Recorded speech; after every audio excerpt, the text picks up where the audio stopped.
कमरे की दीवार में उभरता हुआ दरवाजा अब पूरी तरह दिखाई देने लगा था। लकड़ी का, पुराना और उस पर अजीब से निशान खुदे हुए थे।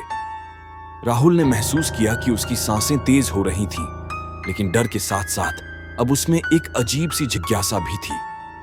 उसने धीरे से दरवाजे को छुआ। एक ठंडी लहर उसके शरीर से होकर गुजर गई। जैसे ही उसने दरवाजा खोला, अंदर घना अंधेरा था और एक सीढ़ी नीचे कहीं गहराई में जाती दिख रही थी। हर कदम के साथ एक सिहरन सी हो रही थी। राहुल जैसे जैसे नीचे उतरता गया, हवा और ठंडी होती गई। अंत में वह एक छोटे से तहखाने में पहुंचा, जहां दीवारों पर पुराने अखबार चिपके थे और बीचों बीच एक टेबल पर खुला हुआ डायरी रखा था। डायरी पर लिखा था, कविता की सच्चाई। राहुल ने कांपते हाथों से उसे खोला। पहली ही पंक्तियां उसे चौंका देने वाली थीं। 2015 में मैंने एक गलती की थी। कविता मुझसे शादी करना चाहती थी, लेकिन मैंने उसे धोखा दिया और उस रात जब उसने जवाब मांगा, मैंने उसे अकेले छोड़ दिया। वो वापस कभी नहीं आई। हर पन्ने के साथ राहुल को समझ में आने लगा कि आयुष और कविता का रिश्ता कितना गहरा था और कैसे उसका अंत एक रहस्यमय हादसे में हुआ। लेकिन डायरी का आखिरी पन्ना सबसे डरावना था। अगर ये दरवाजा खुला है तो कविता अब आजाद है।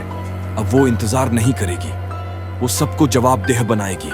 हर उस इंसान को जिसने किसी का दिल तोड़ा, हर उस इंसान को जिसने दरवाजा बंद किया। तभी राहुल को अपने पीछे एक हलचल महसूस हुई। वो मुड़ा। वहीं खड़ी थी कविता। अब उसकी आंखों में सिर्फ गुस्सा था। बाल बिखरे हुए, चेहरा सफेद और होठों पर एक अजीब सी मुस्कान। तुमने दरवाजा खोला, उसने कहा। मैं सिर्फ सच्चाई जानना चाहता था। राहुल की आवाज कांप रही थी। अब सच्चाई तुम्हारे साथ रहेगी हमेशा, कविता ने कहा और उसकी आंखों से खून की धार बहने लगी। अचानक चारों तरफ दीवारें खुद ब खुद बंद होने लगी। तहखाना एक जाल में बदल रहा था। राहुल भागने के लिए पलटा, लेकिन सीढ़ियां गायब हो चुकी थीं। तभी एक जोरदार चीख गूंजने लगी। कमरे में रखी सारी चीजें हवा में उड़ने लगी और फिर अंधेरा छा गया। जब अगली सुबह पुलिस वहां पहुंची, तहखाने का कोई दरवाजा नहीं मिला, लेकिन आयुष की लैपटॉप स्क्रीन पर अब भी वही फाइल चल रही थी, don't close the door MP4। लेकिन अब उसमें एक नई क्लिप जुड़ गई थी।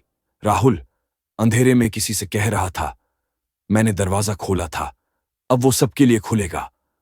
और आखिरी फ्रेम में एक दरवाजा दिखा जो धीरे धीरे दर्शक की ओर खुल रहा था। अगला निशाना कविता अब आजाद थी। आयुष मर चुका था, राहुल कहीं गायब था और कॉलोनी में अजीब घटनाएं बढ़ने लगी थीं। लोगों को रात में बच्चों की हंसी सुनाई देती, बंद दरवाजे खुद ब खुद खुल जाते और कुछ घरों की दीवारों पर खून से नाम लिखे मिलने लगे। पर यह सब सिर्फ शुरुआत थी। नेहा की कहानी। नेहा, राहुल की छोटी बहन, कुछ दिनों से बहुत बेचैन थी। उसे सपनों में बार बार एक लड़की दिखती थी जो कहती, वो लौटेगा नहीं, अब तेरी बारी है। नेहा ने पहले इसे सिर्फ सपना समझा, लेकिन जब उसने अपनी अलमारी में एक पुरानी गुड़िया देखी तो उसका दिल धड़क उठा।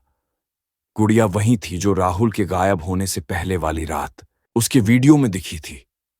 नेहा ने तुरंत अपनी दोस्त सिमी को बुलाया। दोनों ने मिलकर गुड़िया को जला देने की सोची, लेकिन जैसे ही उन्होंने माचिस जलाई, बिजली चली गई। कमरे में अंधेरा फैल गया। उसी पल गुड़िया की आंखों से खून बहने लगा।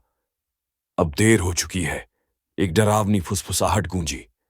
एक और दरवाजा। सिमी और नेहा भागकर बाहर निकलने लगीं, लेकिन घर का मुख्य दरवाजा बंद था। पीछे मुड़ते ही उन्होंने देखा, दीवार पर फिर वही दरवाजा उभर चुका था जो राहुल को निगल गया था। नेहा कांपते हुए बोली, हमारे पास कोई और रास्ता नहीं है। उन्होंने दरवाजा खोला और अंदर चले गए। वहां एक लंबा गलियारा था, जिसमें चारों ओर पुराने झूमर लटक रहे थे और दीवारों पर फटे पोस्टर लगे थे, खुश रहो लेकिन भूलो मत। आखिर में एक कमरा आया, जिसमें एक बड़ा आईना रखा था। आईना जो दिखाता है सच्चाई। आईने के सामने जाते ही उसमें दोनों को अपनी नहीं, कविता की तस्वीर दिखी, जैसी वो जिंदा थी, मुस्कुराती हुई, आंखों में प्यार। लेकिन अचानक उसकी आंखों में नफरत बदल गई और वो जोर से चिल्लाई, तुम सबने मुझे छोड़ा, अब कोई नहीं बचेगा। तभी पीछे से एक दरवाजा बंद हुआ और सिमी गायब हो गई। नेहा ने चीखकर सिमी को पुकारा, लेकिन आवाज कहीं नहीं जा रही थी। पूरा कमरा घूमने लगा और फिर सब शांत। अगली सुबह पुलिस को नेहा का घर बंद मिला।